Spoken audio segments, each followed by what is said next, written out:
형이 피를 흘리며 돌아오던 날, 전 처음으로 진실을 마주했습니다. 형이 말한 진실은 우리가 생각해왔던 전쟁의 모습과는 달랐습니다. 그리고 그 중심엔 한국이라는 나라가 있었습니다. 오늘의 사연은 최근 파키스탄 국방 커뮤니티에서 번역된 것으로 알려진 한 청년의 회고 글을 바탕으로 구성되었습니다. 오늘의 사연 들려드리겠습니다. 며칠 전 라다크 국경에서 다시 포성이 울렸다는 속보가 뉴스에서 흘러나왔습니다. 처음에는 늘 그래왔듯 그저 긴장 상태가 이어지는 것쯤으로만 여겼습니다. 하지만 그날 밤 식사 준비를 하던 어머니 손에서 숟가락이 떨어졌습니다. 전화를 받고 나서였습니다. 형이 부상당했다는 소식이었습니다. 형은 포병부대 소속 장교로 근무 중이었고 우리 가족과 마을 사람들에게 자랑이자 상징 같은 존재였습니다. 저는 충격의 말을 잃었습니다. 어머니는 입을 틀어막은 채 바닥에 주저앉았고 저는 아무 말도 하지 못한 채 밖으로 걸어 나갔습니다. 모스크 첨탑 너머로 어둠이 내려앉고 있었지만 그날 밤은 유난히 무겁고 낯설었습니다. 며칠 뒤 형은 군용 트럭에 실려 마을로 돌아왔습니다. 들것에 누운 형의 모습은 제가 알던 사람이 아니었습니다. 허리는 단단한 지지대로 감싸여 있었고 붕대 사이로 피가 스며나와 말라붙어 있었습니다. 얼굴은 창백했고 입술은 말라 있었으며 무엇보다 눈빛이 비어 있었습니다. 형은 말없이 제 손을 잡고 아주 낮은 목소리로 중얼거렸습니다. 괜찮아, 죽진 않았어. 그 말 속엔 위로도 아니고 희망도 없었습니다. 저는 형의 말을 들으며 가슴 속 깊은 곳이 서서히 무너져 내리는 느낌을 받았습니다. 눈물이 나오지 않았던 건 그 순간이 아직 현실로 느껴지지 않았기 때문이었을지도 모릅니다. 형은 어릴 적부터 강하고 침착한 사람이었습니다. 군복을 입은 그의 모습은 마을의 자랑이었고 저에게는 말 그대로 영웅이었습니다. 저는 단 한 번도 형이 다쳐 돌아올 수 있다고 생각해 본 적이 없었습니다. 국경 충돌은 자주 있었고 우리는 늘 이긴다고 믿어왔습니다. 중국산 무기를 믿었고 훈련받은 우리 장병들을 믿었으며 무엇보다 우리 체제가 무너지지 않을 거라고 믿었습니다. 그런데 형은 그렇게 돌아왔고 아무도 그 이유를 똑바로 설명해주지 않았습니다. 그날부터 저는 처음으로 생각하기 시작했습니다. 전쟁이 정말 우리 삶에 없는 일일까?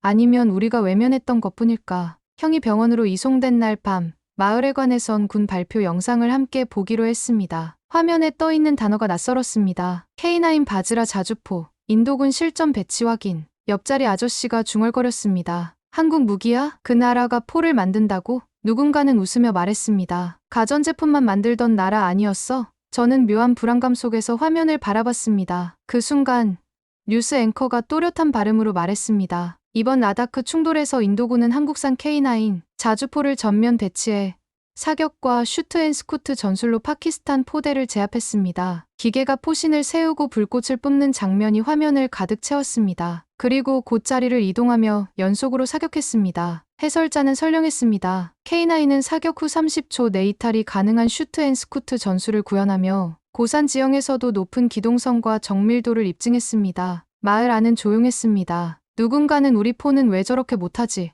라고 물었고 누군가는 중국 무기가 그렇게 약할 리 없어라고 반박했습니다. 하지만 아무도 확신에 찬 목소리는 아니었습니다. 그 순간 저는 형이 병상에서 말하던 장면이 떠올랐습니다. 우린 숨 고를 때 걔는 또 쐈어. 그 말의 의미를 저는 처음엔 몰랐습니다. 그냥 다친 사람의 과장이겠거니 했습니다. 하지만 지금 보이는 화면은 형의 말을 그대로 증명하고 있었습니다. 우리 부대는 한 발을 쏘고 위치를 고수했지만 저 자주포는 쏘고 나서 곧바로 사라졌습니다. 정확하고 빠르고 무섭도록 침착했습니다. 제 주변 사람들은 여전히 혼란스러워 보였습니다. 중국이 우리 편이잖아. 그 포 수입한 거 아냐? 말들이 오갔지만 그 안엔 알 수 없는 떨림이 깔려 있었습니다. 저도 그날 처음 느꼈습니다. 우리가 놓친 건 기술이 아니라 무언가 더 본질적인 것이었을지도 모른다는 예감을요. 며칠이 지난 뒤 저는 다시 병실로 향했습니다. 형은 창가에 앉아 멍하니 밖을 바라보고 있었습니다. 저는 침묵을 깨며 물었습니다. 형, 뉴스에서 본 K9이라는 자주포, 진짜 그렇게 차이가 나? 형은 고개를 천천히 돌렸고 낮게 대답했습니다. 단순한 차이가 아니야. 그냥 우리 건 상대가 안 됐어. 저는 도무지 믿기지 않았습니다. 중국산 자주포는 우리 부대의 주력 무기였습니다. 속도와 파괴력 모두 우수하다고 배웠고 실전에서도 충분히 쓸 수 있다고 들어왔습니다. 우리 것도 빠르잖아. 그 정도는 아냐. 제 말에 형은 고개를 저었습니다. 우린 한 번 쏘고 숨을 고르는데 걔넨 벌써 다시 쏘고 있었어. 형은 천천히 태블릿을 꺼내 들었습니다. 화면에는 실전 중 촬영된 영상이 재생되고 있었습니다. 사막과 산악이 겹치는 고지대에서 K9 자주포가 전진하다 멈췄고 순식간에 포신이 올라갔습니다. 곧바로 발사, 그리고 이동. 화면은 짧고 단순했지만 저는 그 장면이 무섭게 다가왔습니다. 형은 조용히 말했습니다. 저게 슈트 앤 스쿠트야. 쏘고 나서 곧바로 위치를 바꿔. 우리 폰은 저걸 못해. 저는 화면을 다시 재생했습니다. 발사, 이탈, 재배치, 그리고 또 발사. 정확했고 무자비했습니다. 그날 우리가 진 건 기술 때문만은 아니야. 형은 말을 이었습니다. 생각이 달랐던 거야. 우리는 그저 예전처럼 싸우려 했고 그들은 미래처럼 준비했어. 저는 입을 다물 수 없었습니다. 그동안 우리 무기를 믿었고 국산은 부족해도 연합으로 충분하다고 생각해왔습니다. 하지만 이건 달랐습니다. 그들이 준비한 전투는 우리가 아는 방식이 아니었습니다. 형의 말은 제 머릿속에 맴돌았습니다. 우린 준비된 적이 없었어. 항상 싸울 생각만 했지. 이길 생각은 없었어. 그 한마디에 제 가슴 어딘가가 서서히 무너져 내리는 느낌이 들었습니다. 형이 잠든 사이 저는 병실 한 구석에 있던 태블릿을 집어 들었습니다. 화면엔 이전에 형이 보여준 영상들이 저장되어 있었습니다. K9 바즈라 실전 영상, 사격 시뮬레이션, 인도군 자주포 훈련 장면이라는 제목이 붙어 있었고 저는 천천히 하나씩 재생해보기 시작했습니다. 포신이 들리고 화염이 튀며 전차가 기울어진 채 산을 오르는 장면이 이어졌습니다. 자주포가 가파른 경사를 무너뜨릴 듯 밀고 올라가 포를 쏘고 곧바로 후진하며 자리를 옮기는 동작은 마치 살아있는 생물 같았습니다. 저는 처음으로 깨달았습니다. 이건 단순한 병기가 아니었습니다. 그 장비엔 사람이 만든 의도가 담겨 있었습니다. 정확하게 명중시키고 살아남고 다시 싸울 수 있게 설계된 구조였습니다. 반면 우리가 쓰던 중국 자주포는 그만큼의 여유가 없었습니다. 쏘는데 오래 걸리고 연속 발사도 어렵고 무거워서 쉽게 움직이지 못했습니다. 종일 군대를 믿고 중국을 믿고 자랐던 제게는 받아들이기 어려운 현실이었습니다. 하지만 제 눈앞에 놓인 영상은 분명히 말하고 있었습니다. 싸움은 기술력으로 결정된다는 거요. 그리고 기술이란 누가 더 철저하게 준비했는지를 말해주는 증거라는 것도요. 저는 곧바로 스마트폰을 꺼내 K9 바즈라를 검색했습니다. 수많은 기사와 영상이 쏟아졌고 그 안엔 제가 전혀 몰랐던 이름들이 나열되어 있었습니다. 한국, 한화, 자동 장전 시스템, GPS 기반 사격 통제, 산악지형 전용 설계 그리고 폴란드 계약 체결이라는 문구를 본 순간 저는 자리를 박차고 일어났습니다. 폴란드, 유럽 국가까지 이 무기를 쓰고 있다고. 저는 그때 깨달았습니다. 우리가 밀린 게 아니었습니다. 우리는 진 겁니다. 전장에서가 아니라 준비에서, 사고방식에서, 정보에서, 그리고 어쩌면 믿음에서 말입니다. 며칠 동안 저는 방 안에 틀어박혀 아무와도 말하지 않았습니다. 형의 말이 계속 머릿속을 맴돌았죠. 그들은 후발주자였기 때문에 더 철저했어. 그 말이 이상하게 마음에 걸렸습니다. 한국이라는 나라에 대해 알고 싶었죠. 그래서 검색을 시작했습니다. K9 바즈라, 한국 자주포, 세계 방산 수출 같은 단어들을 입력했더니 뜻밖에도 수많은 기사가 나오더군요. 한화라는 기업이 인도에 수출한 K9 자주포가 이미 여러 국가에서 쓰이고 있었고 심지어 유럽 국가들도 한국산 자주포를 대량 도입하고 있다는 뉴스가 줄줄이 나왔죠. 그러다 한 기사 제목 앞에서 손이 멈췄습니다. 세계는 왜 한국의 자주포를 선택했는가? 그 기사는 단순한 기술 비교가 아니었습니다. 읽는 내내 마음이 무거웠어요. 우리가 그토록 믿어온 무기 체계는 사실상 중국에 의존해 있었고 내부 개발 능력은 거의 없다는 문장이 눈에 들어왔죠. 반면 한국은 포탄 장전부터 사격 제어, 이동 전술까지 전부 독자 개발한 나라였습니다. 기사 속 문장 하나가 오래 남았습니다. K9은 쏘고 이동하고 또 쏘는 무기다. 영상 속 자주포가 실제 전장을 기동하는 장면이 떠올랐습니다. 산을 오르고 발사하고 다시 사라지는 그 모습은 단순한 화력이라기보다 마치 전쟁을 통제하는 시스템처럼 보였습니다. 무섭도록 치밀한 준비였죠. 그날 밤 저는 스스로에게 물었습니다. 지금까지 내가 믿어온 건 무엇이었을까? 중국이 우리 편이라는 믿음, 우리가 강하다는 자부심, 아니면 생각하지 않아도 된다는 안일함? 나는 더 이상 확신할 수 없었습니다. 형이 침묵 속에서 보여준 단 하나의 영상이 그 어떤 정치적 언사보다도 더 진실하게 느껴졌습니다. 기술이 무서운 게 아니었습니다. 준비된 상대를 무시한 우리의 태도가 더 두려웠죠. 저는 그날 처음으로 무기가 무섭다는 감정보다 사람이 만든 진심이 무섭다고 느꼈습니다. 그리고 그것이 바로 한국이 만든 자주포에서 느껴졌다는 사실이 쉽게 지워지지 않았습니다. 며칠 뒤 형은 병실 안에서 가볍게 걸을 수 있을 만큼 회복했습니다. 허리에 보호대를 착용한 채 복도를 따라 천천히 걷는 그의 모습을 보며 어머니는 말없이 손끝으로 눈물을 닦으셨습니다. 저는 조용히 형 옆에 섰습니다. 형은 갑자기 물었습니다. 요즘 뭘 그렇게 찾아봐? 저는 대답 대신 고개만 끄덕였습니다. 형은 미소를 지으며 창밖을 바라보았습니다. 처음엔 나도 안 믿겼어. 근데 실전에서 겪으면 달라. 진짜는 소리 없이 움직이더라. 그 말이 마음속에 깊이 남았습니다. 그날 밤 형과 함께 다시 영상을 봤습니다. 이번엔 처음보다 천천히 집중해서 그 장면들을 바라보았습니다. 포신이 움직이는 각도, 발사 후의 반동, 사격 전후의 제어 동작까지 모든 것이 정확했습니다. 형은 말없이 화면을 넘기다가 조용히 설명했습니다. 이게 자동 사격 통제 시스템이야. 목표 좌표만 입력하면 집 조준 각도를 계산하고 포신이 자동으로 움직여. 우리는 아직도 수동 계산을 하거든. 말투는 담담했지만 그 속엔 무거운 감정이 담겨 있었습니다. 저는 숨을 고르며 화면을 다시 봤습니다. 빠르게 전진하던 K9이 정지하자마자 포를 세우고 사격 후엔 곧바로 자리를 이동했습니다. 마치 한치의 망설임도 없다는 듯이 움직였습니다. 그 모든 장면이 전율처럼 다가왔습니다. 형은 조용히 창밖을 가리켰습니다. 그날 우리가 쏜 포탄 중 몇 개는 제대로 발사되지도 않았어. 반면 그 자주포는 우리 진지 근처에 정확히 떨어졌고 그 충격에 병사들이 쓰러졌지. 난 그 순간 이게 진짜 전쟁이구나 싶었어.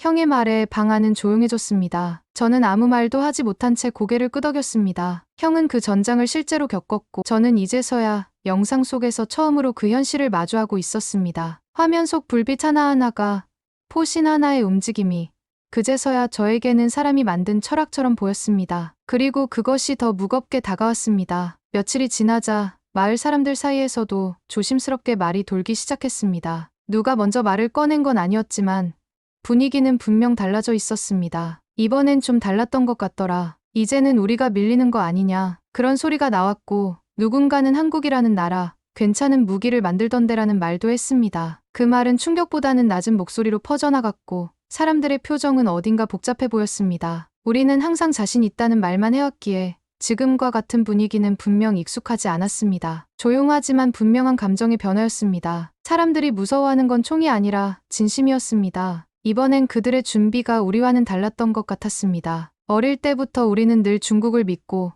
무기는 강력하면 된다고 배워왔습니다. 그런데 이번에는 달랐습니다. 총의 위력보다 그 속에 담긴 철학이 더 중요하다는 걸 느끼게 되었습니다. 한 마을 어르신은 형의 이야기를 듣고 조용히 말했습니다. 그 자리에 내 형이 아니라 다른 애가 있었으면 못 돌아왔을지도 몰라. 그 말씀에 저는 아무 말도 할 수 없었습니다. 그날 밤 저는 혼자 방 안에 앉아 있었습니다. 어둠 속에서 형이 했던 말들이 하나둘 떠올랐습니다. 우린 싸우려고만 했지.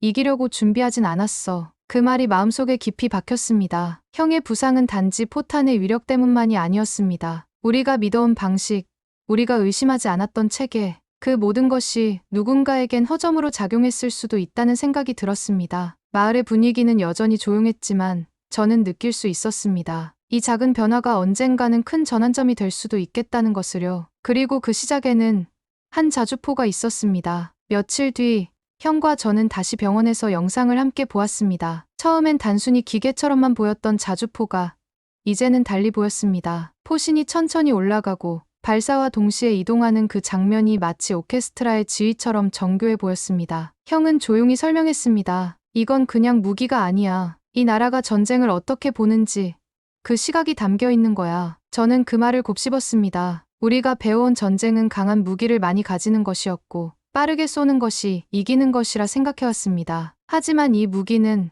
그보다 더 깊은 이야기를 하고 있는 것 같았습니다. 형은 포탄보다 먼저 움직이는 사람들의 태도에 주목하라고 했습니다. 그들은 기술로 이기려는 게 아니었어. 전장을 통제하려 했지. 저는 그 말이 점점 이해되기 시작했습니다. 영상 속 자주포는 항상 먼저 움직였고 정확했으며 무엇보다 불필요한 소음을 내지 않았습니다. 발사 후 빠르게 자리를 옮기고 상대의 반격을 피하며 다시 조준하는 모습은 단순한 훈련의 결과로만 보이지 않았습니다. 그건 마치 생존을 위한 본능처럼 느껴졌습니다. 우리에게 없었던 건 속도나 힘이 아니라 그런 태도와 시스템이었던 건지도 모른다는 생각이 들었습니다. 형은 조용히 말했습니다. 그날 우리가 쏜 포탄 중 일부는 불발됐어. 반면 그 자주포는 정확히 우리 진지 근처에 떨어졌지. 그 진동에 창문이 흔들릴 정도였고 병사 몇 명은 정신을 잃었어. 저는 그 말을 듣고 숨을 삼켰습니다. 그동안 제가 막연하게 상상했던 전쟁은 그렇게 현실적인 공포를 품고 있지 않았습니다. 형이 직접 겪었던 그 장면은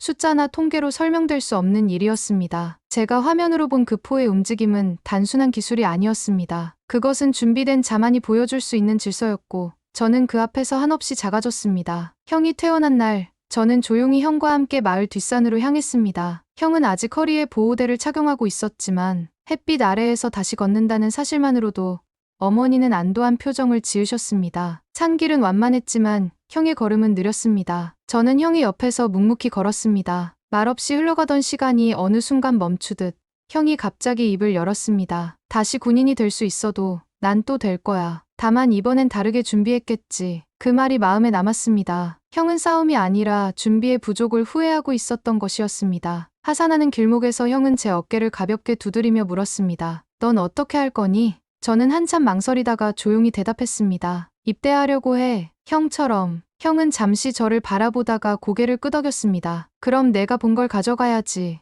영상으로라도 봤으니까. 그게 누군가에겐 생명을 구할 수 있을 거야. 그 말에 저는 말없이 고개를 숙였습니다. 형의 말은 무거웠지만 동시에 저를 움직이게 했습니다. 저는 처음으로 전쟁이라는 단어를 두려움이 아닌 책임으로 받아들이기 시작했습니다. 형이 겪은 전장을 이젠 제가 직접 마주할 차례라는 생각이 들었습니다. 그날 밤, 저는 혼자 모스크 뒤편 벤치에 앉았습니다. 이곳은 어릴 적부터 마음을 정리하러 자주 오던 곳이었습니다. 가만히 하늘을 올려다보며 저는 스스로에게 질문을 던졌습니다. 지금까지 내가 믿어온 것들은 과연 진실이었을까? 누구도 질문하지 않았던 진실, 모두가 당연하다고 여겼던 믿음. 형이 다쳐 돌아온 일은 단순한 전투의 결과가 아니었습니다. 그것은 우리가 준비되지 않은 세계와 마주한 결과였습니다. 저는 마음속으로 다짐했습니다. 이제부터는 그 진실을 마주하고 외면하지 않겠다고. 형의 걸음이 멈춘 자리를 제가 다시 디뎌보겠다고요. 지금 이 글을 쓰는 저는 입대를 앞두고 짐을 정리하고 있습니다. 며칠 뒤면 신병교육소에 들어가게 되겠죠. 형은 여전히 재활 중이지만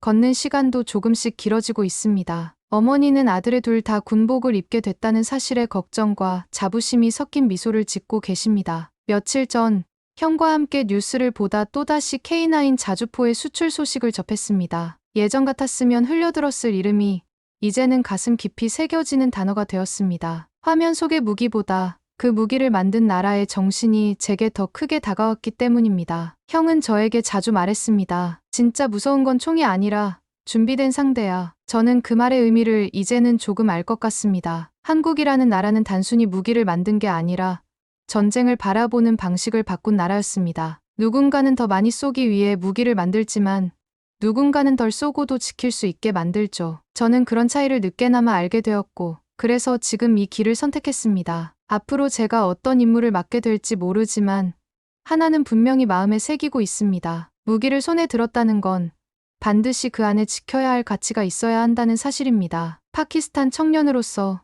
저는 이제 막 새로운 시작점에 섰습니다. 제가 본 진실은 뉴스에 나오지도 않고 교과서에도 적혀 있지 않았습니다. 그것은 형의 고통 속에서, 영상 속 조용한 움직임에서, 사람들의 눈빛에서 천천히 스며들어온 것이었습니다. 저는 이제 맹목적인 믿음 대신 질문을 품고 싶습니다. 더 빠른 무기보다 더 깊은 준비를 신뢰하고 싶습니다. 그리고 언젠가 저처럼 진실 앞에 선 누군가에게 말하고 싶습니다. 총보다 무서운 건 진실이었고 총알보다 빠른 건 진심이었습니다. 그리고 그 진심은 한국이라는 나라에 있었습니다. 오늘 사연은 여기까지입니다. 오늘 사연에 대한 여러분의 생각을 댓글로 남겨주세요. 감동뭉클에서는 여러분의 소중한 마음을 모아 사연 주인공들에게 전해드리고 있습니다. 여러분 주변에 감동적이거나 재미있는 실제 사연들을 제보받고 있으니 언제든 저희 공식 메일로 제보해주세요. 오늘 들려드린 사연에 공감하셨다면 구독과 좋아요 눌러주시고 주변 분들과도 공유해주세요. 여러분의 작은 관심과 응원이 더욱 좋은 콘텐츠를 만드는 데 큰 힘이 됩니다. 오늘도 여러분의 하루의 작은 즐거움이라도 되었기를 바라며 지금까지 감동뭉클이었습니다. 끝까지 시청해주셔서 감사합니다. 다음에 더 감동적인 사연으로 찾아뵙겠습니다.